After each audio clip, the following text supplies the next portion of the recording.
Alright, today we're going to do another anthology of runs, and all of them are going to feature the Toad.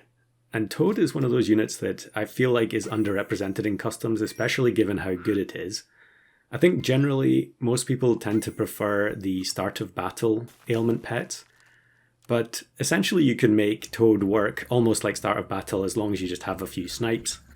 And so we're going to try and take advantage of that here. Now there were actually a couple of specific teams that I was trying to win with. I can't remember what both of them are. I think run number 2 is actually going to be one of those runs. But I don't remember exactly what the other run was. I just had a few pets that I really wanted to incorporate. Sunfish is one of them. Sunfish has rapidly become one of my favourite units. I guess it's partly because of the fact that you have to think about which turn number it is. Which on the face of it sounds like it should be pretty easy, but there have been many times where I've made a mistake with the sunfish and left it in the team even when it was nighttime. And again, I should mention that I play with night backgrounds on all the time, so I guess it's probably easier to think about those pets in terms of odd and even turns instead of night and day. But yeah, we're a long way away from getting tier 6 sunfish here. But we did find the Toad already, and I'm just going to take some of the tier 3 units that are going to work with Toad, and Hoopoe Bird is definitely one of them. And I've also picked up Flying Squirrel here because one of the builds I was going for needed a toy. But I think in this run I don't get the toy I wanted, so we're going to have to make a bit of a change of plans. So taking lettuce, I don't take lettuce in custom packs too often, but since I knew there were multiple tier 3s involved in some of the builds I was going for, it makes sense. And here you can see one of the reasons why I was taking Basilisk during this recording session. I was trying to farm some clips of denying dung beetle teams that actually looked like a fairly normal dung beetle team instead of with Anubis. So we'll give them the benefit of the doubt that they weren't going for the broken combo. And then I'm going to take Platypus here. Just generally a great unit, but I think in this particular instance I was considering keeping it to the end. And sometimes that just happens where I know I need a summon unit, but maybe I didn't take all that much care in preparing the contents of the pack. And so I just take whichever summon unit I happen to have in there, and Platypus is in most of my custom packs. So we win there by 1 HP, which is very nice. And I'm instantly going to take the Toad level up. We don't necessarily need any specific tier 6s. And here you can see I was committed to the Flying Squirrel and the Hoopoe Bird, so I wasn't willing to sell anything in order to get the extra gold back from Platypus. Basilisk, I feel like is very, very good. I've mentioned it in many videos in the past that it's such a disruptive ability for a tier 1, as we actually scrape another 1 HP win. Notice again there that we had 4 hearts and it matched us with someone on 1 heart. I just don't understand why that keeps happening. So here we go, we get Quetzalcoatl, which is another benefit of building around tier 3s, because you can level up into Quetzalcoatl on turn 9 and then start getting double free chocolate every turn. It's so good. And the Toad with the pets that we already have is still good enough to get us a draw here. And from the previous turn I've frozen Bad Dog. Bad Dog continues to be one of the best options for trying to get weaker squads over the line. And since we already have the Flying Squirrel, although I didn't get the toy I actually wanted, we might as well use it to gain access to Evil Book. And actually, yeah, okay, I did think about there for a second holding the Bad Dog for long enough to get level 2 Flying Squirrel, but I don't think we actually need it. And it might actually be to our benefit to not have the level 2, because it gives our units more chance of surviving after the Great One is summoned. Again, we have 4 hearts and we're matched with a 1 heart opponent. So Sunfish was available there, but I want the levels first on the tier 3s before I do anything. And yeah, we'll give up on that zebra that was optimistically frozen. Actually, I should have put the mana here on the Hoopoe Bird because Pineapple has 3 triggers, and so the And so we would have actually had the pineapple damage on 3 items, so that was a little misplay. I think probably we would have lost here anyway, because they had the real velo to give the scorpion back the peanut, and then they had ox in the back as well. So yeah, I can take the oyster mushroom because we can transform the flying squirrel into whatever we want. It's only there really to refresh the toy. In fact, we're on turn 12 with flying squirrel, and we haven't had a single toy the whole way. But now we get the sunfish, and I put the mana on the hoopoe bird this time, so no mistake this time around. We managed to turn Nurikabe into a rock, which is very beneficial. And then here the hippo gets weakened, although yeah, clearly not going to be good enough with the buff that hippo received a while back. Although it has 3 triggers, it just regains a huge amount of health with every knockout. But now we have Evil Book on deck, and we're going to go for another Sunfish plus Evil Book combo with Flying Squirrel being converted into another Sunfish. So I did make another mistake there. I should have sold the oyster, but I was too eager to get the Sunfish into the team. And this actually looks like a pretty bad team, but the further we go, I think you'll realize that it's actually a lot stronger than it seems. Not least because on the odd turns, the sunfish is going to hit every unit on the opposing side. And as long as they didn't have melon or coconut, actually, because we have the flying squirrel and we get 2 sunfish, it's going to work against those teams as well. Every unit that doesn't have potato is going to take 2 hits, and therefore they'll all get weakened by toad. And we also have the evil book regenerating every single time it breaks. So I guess in the rounds where sunfish doesn't hit anything, the evil book is still very likely to weaken everything and remove all the equipment.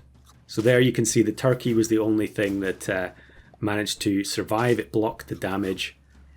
Actually, I guess you can see a bit of a glitch there, because the turkey had potato that had taken a hit, but it wasn't flashing red, kind of like the toads is there. I need to report that bug, or maybe someone in the comments will do it for me. So level up to level 3 basilisk. It doesn't really do us any good, but we could have leveled into a sunfish, so that's maybe the justification there. And now we get to see the sunfish, double sunfish again. Of course, the toad actually doesn't activate until after the second barrage. It always waits to the end of the start of battle abilities. So you can't have one sunfish weaken everything and then the second one do extra damage. But it is very, very effective for getting rid of the melons and coconuts of this world. So we find the chocolate eventually to get the level 2 sunfish, and then of course we find a sunfish in the shop at the same time. We actually don't have anything else to level up. And then we face a reasonably original looking team here with Rockhopper Penguin and PDF, but it gets completely ruined by the snipes. And again, it's a victory. So this is a very, very low statted team for turn 17. And we actually only have level 1 evil book, but it shows you just how powerful this type of disruption can be, again, especially against specific opponents. And then look at this, a mana team equally low statted for this late in the game. And we actually avoid weakening the unit at the front because it was knocked out so quickly. But in the end, the Great One and Nordic Goats survived to clutch out the win.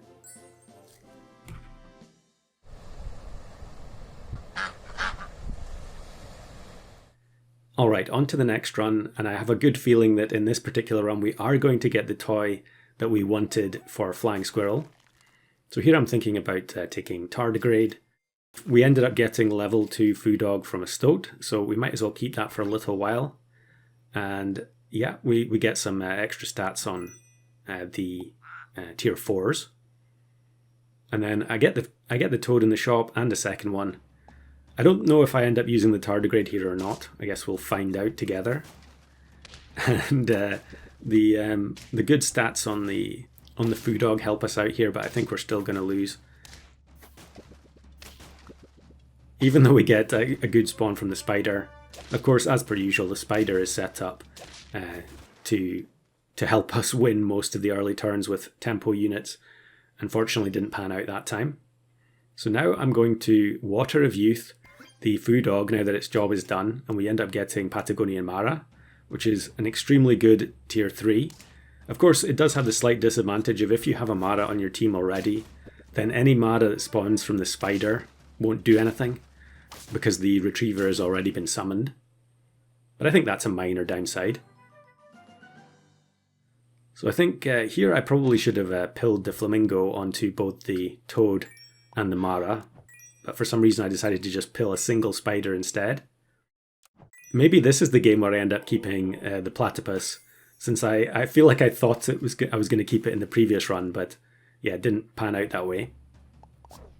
Now again I freeze the bad dog to try and activate Evil Book. I'm not sure if I actually use it or not, but I'm sure by the end of this run we're going to have a different toy on the team. That's my promise to you. And again the 8-8 retriever comes in. 8-8 summons this early in the game can be so good, and especially when units like the opposing whale there hadn't really had a chance to gain enough attack to knock it out. So now you can see the benefit of keeping the platypus. Because we bought some Foo Dogs earlier, the platypus in shop has a 210 stat line, so that's a massive upgrade. And yeah, I keep the bad dog frozen one turn longer. Not sure exactly what I'm doing here. I guess maybe if I was thinking about taking Flying Squirrel again, I'm holding the bad dog to make sure I don't need to find another one after we get the Flying Squirrel. But yeah, I'm pretty convinced that we're going to get rid of it very soon. Again, another relatively easy win. This is something that you do find quite a lot in standard customs, is that the early game or the early and mid game from, turn 1 up to say turn 9 or 10, you can actually play a reasonably high variety of different teams. There are definitely still pets that are much more common than others. But I think, for the most part, the games from turn 1 to 10 or 11 are pretty fair. It's only really after that point where things start to take a bit of a nosedive. And again, looks like we're probably playing a free-to-play opponent here. So it's a very simple victory. And now I've got the tennis ball on board, and the tennis ball is the toy that I was very interested in.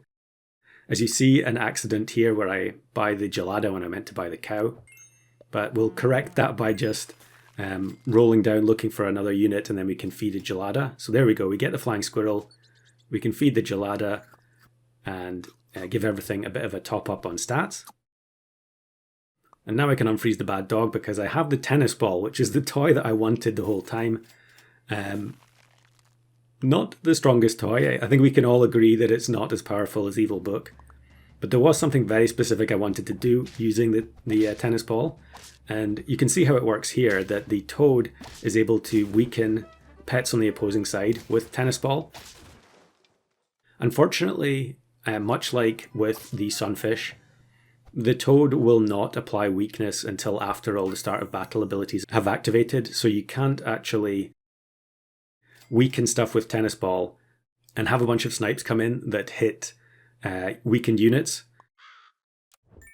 which probably is for the best.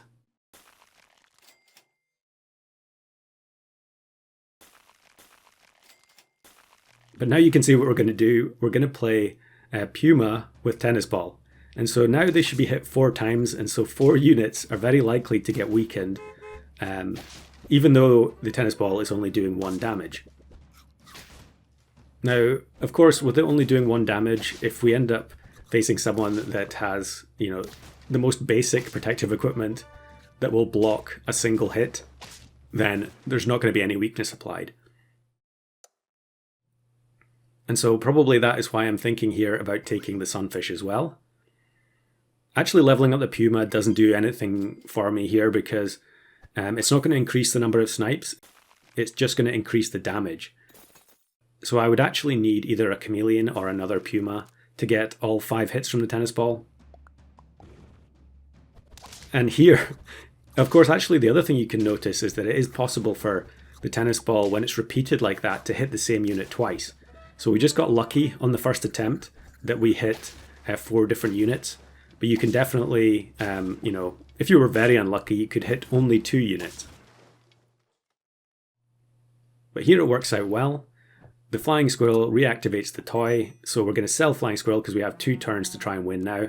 And with the level 2 sunfish frozen in shop, and it is an odd turn, we can feel pretty confident that we have a strong chance here, especially since we have some good summons on board as well. And it's another free-to-play looking team. I feel like there were an awful lot of free-to-play looking opponents. And again, every unit on their side gets weakened, and the platypus summons are going to be big enough. And then I think the puma had just enough attack there to knock out the cat. So there we go. Puma tennis ball, you don't see that one every day.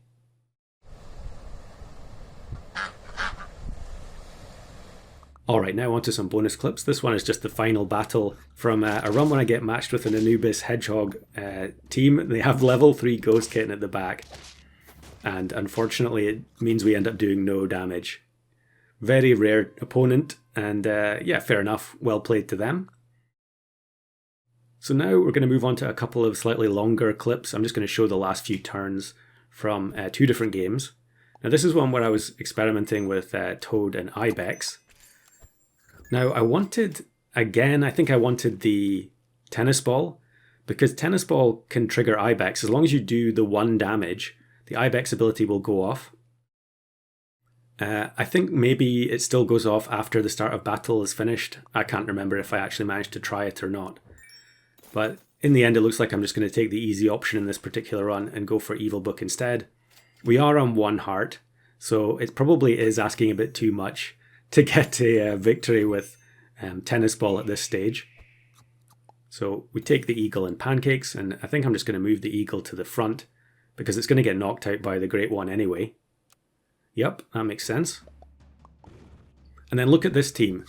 A level 3 tier 1 double monkey and 50-50 leopard. And you look at my team and you think, we just don't have any chance here. We don't even weaken the leopard in the initial barrage because it had lemon, but we still win. Now that shows you just how important weakness is for the state of the game.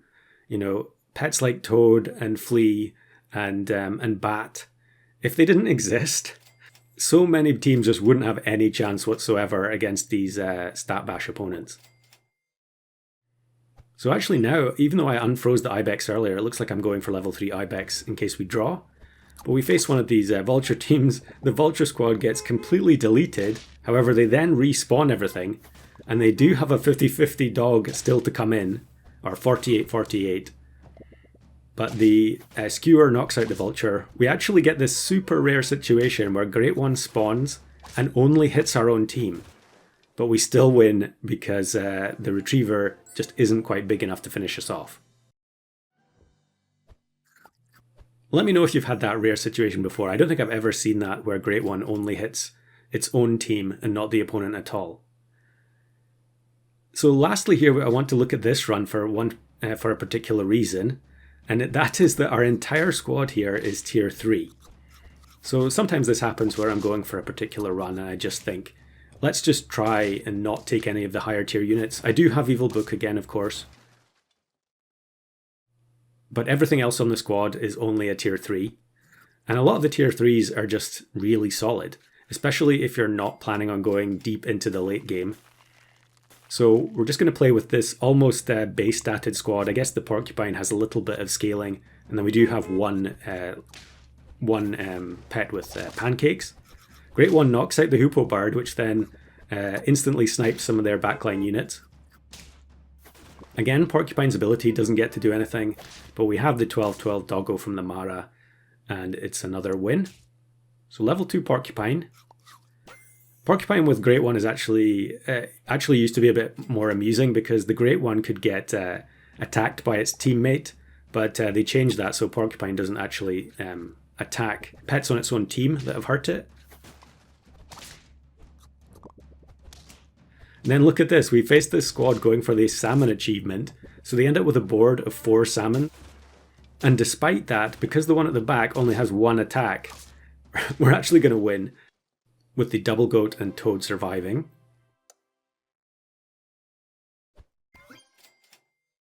So almost level 3 toad. We do still have 2 hearts, so we can take a loss at this point. But it is turn 14, and so really we do want to win now before we have to go any further. And look what happens. It matches me with the exact same person, going for the salmon achievement again. I guess they didn't play in the weekly where everyone was farming these salmon achievements. The porcupine actually gets to shoot back in this scenario. I think, is that the first time it's shot back in the entire run? And we scrape the win by 3 HP. So very, very fun, low statted, tier 3 only squad.